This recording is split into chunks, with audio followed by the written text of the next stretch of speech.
వీర హనుమాన్ తరువాయి భాగం. వాలి ప్రాణాలు ఇంకా పోలేదు. అతను కళ్ళు తెరిచి అటూ ఇటూ చూశాడు. తన కొడుకు దగ్గర నిలబడి ఉన్న సుగ్రీవుడు కనిపించాడు. వాలి సుగ్రీవుడితో ఇలా అన్నాడు: నిన్ను రాజ్యం నుంచి వెళ్ళగొట్టి నీ భార్యను హరించానని నన్ను తప్పు పట్టకు. మనమిద్దరము రాజ్యసుఖం పంచుకోవటము, సోదర స్నేహంతో ఉండటము రాసి పెట్టిలేక నా బుద్ధి అలా అయిపోయింది. నేను చచ్చిపోతున్నాను గనక నువ్వు వానర రాజువు కా.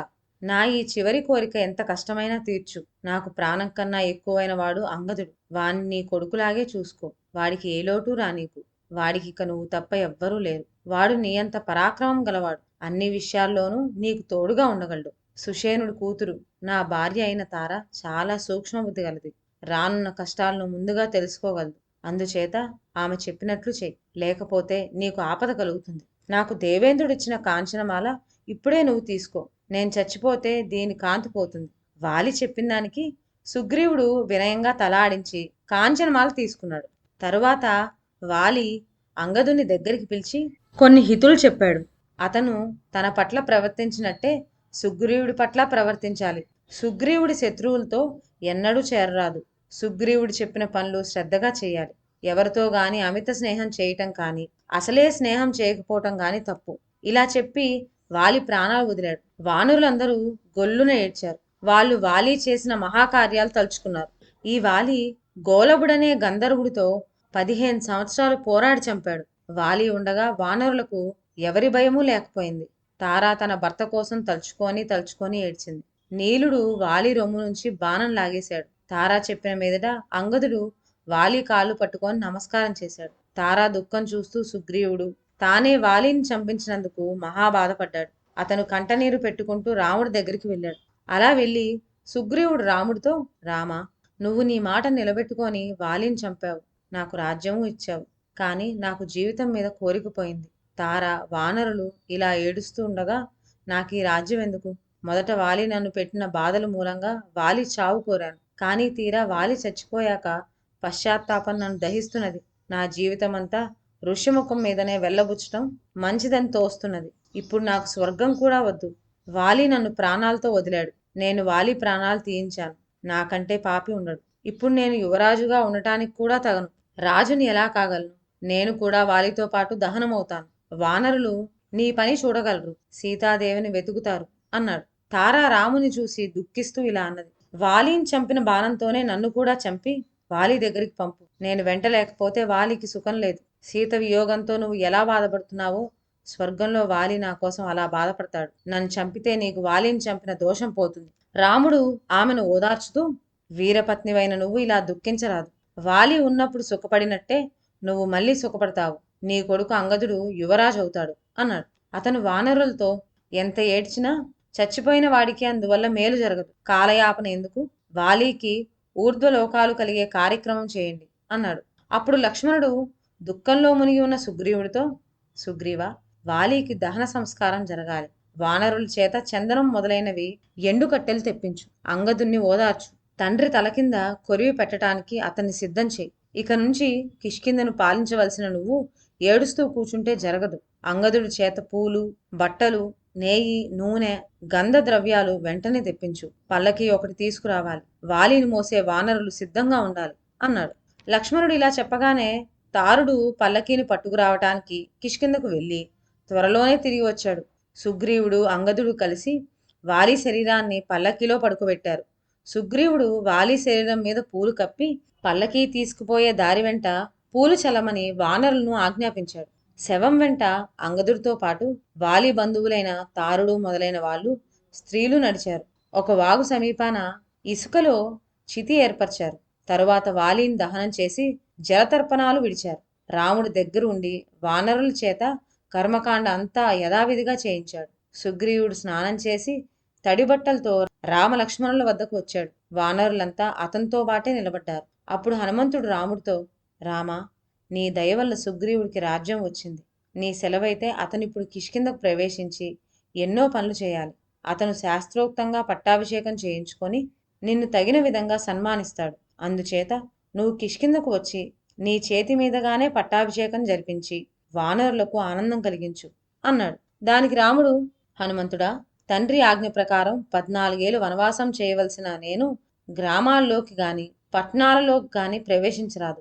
మీరే సుగ్రీవుని తీసుకుపోయి అతనికి వైభవంగా పట్టాభిషేకం చేయండి. అలాగే ఈ అంగదుణ్ణి యువరాజుగా అభిషేకించండి. శ్రావణ మాసం ఆరంభమైంది. 4 నెలల పాటు వర్షాకాలం. యుద్ధానికి తగిన కాలం కాదు. మీరంతా కిష్కిందకు వెళ్ళండి. నేను లక్ష్మణుడు ఈ పర్వతం మీద ఉంటాం. ఇక్కడ ఉన్న గుహ విశాలంగా ఉండటానికి చాలా బాగున్నది. పక్కనే నీరు, పద్మాలు ఉన్నాయి. తిరిగి కార్తీక మాసం వచ్చినప్పుడు రావణుని యుద్ధంలో చంపే ప్రయత్నం చేద్దాం అన్నాడు. ఈ విధంగా రాముడు ఆజ్ఞ పొంది సుగ్రీవుడు కిష్కిందకు ప్రవేశించాడు.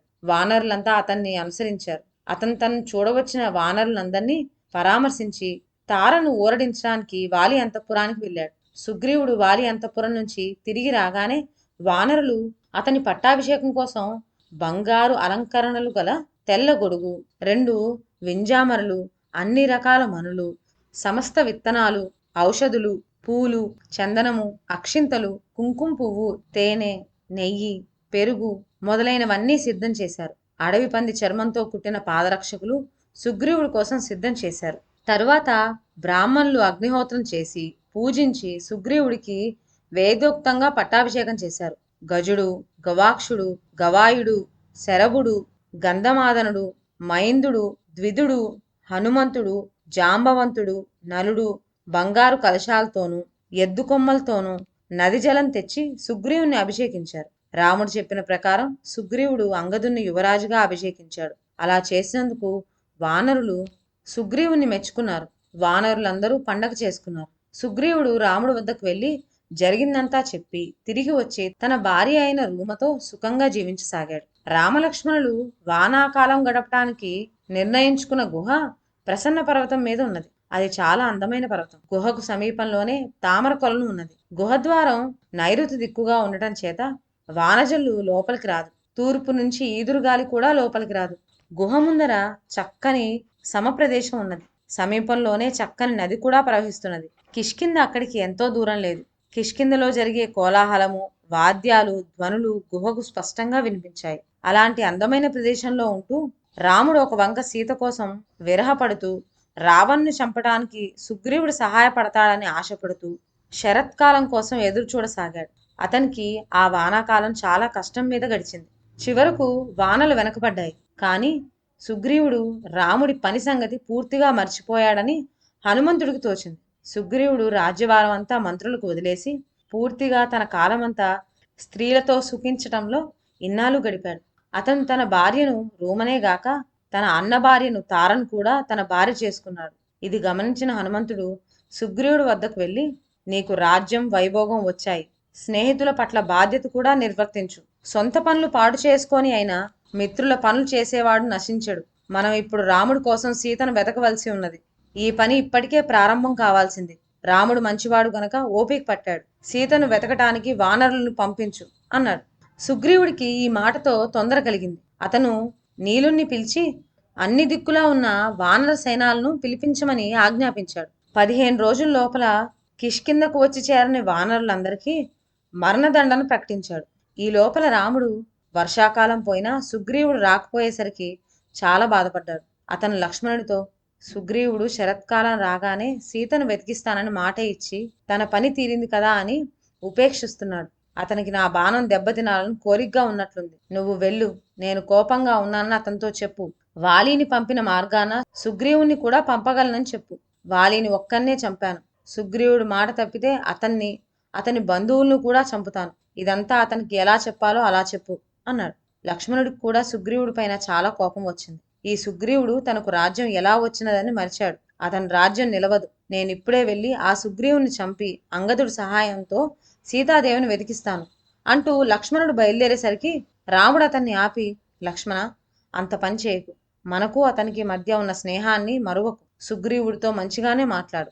అతను జాప్యం చేశాడే తప్ప మనకు అపచారం ఏమీ చేయలేదు కదా అన్నాడు రాముడు. ఇదండి ఇవాల్టి కథ. తర్వాత ఏం జరిగిందో వచ్చే వీడియోలో విందాం. అంతవరకు సెలవు. నా ఛానల్లోని కథ మీకు నచ్చినట్లయితే నా ఛానల్ను లైక్ చేసి సబ్స్క్రైబ్ చేయండి. షేర్ చేయడం మర్చిపోవద్దు. కొత్త కథల నోటిఫికేషన్ కోసం బెల్ ఐకాన్ ప్రెస్ చేయండి. Thank you.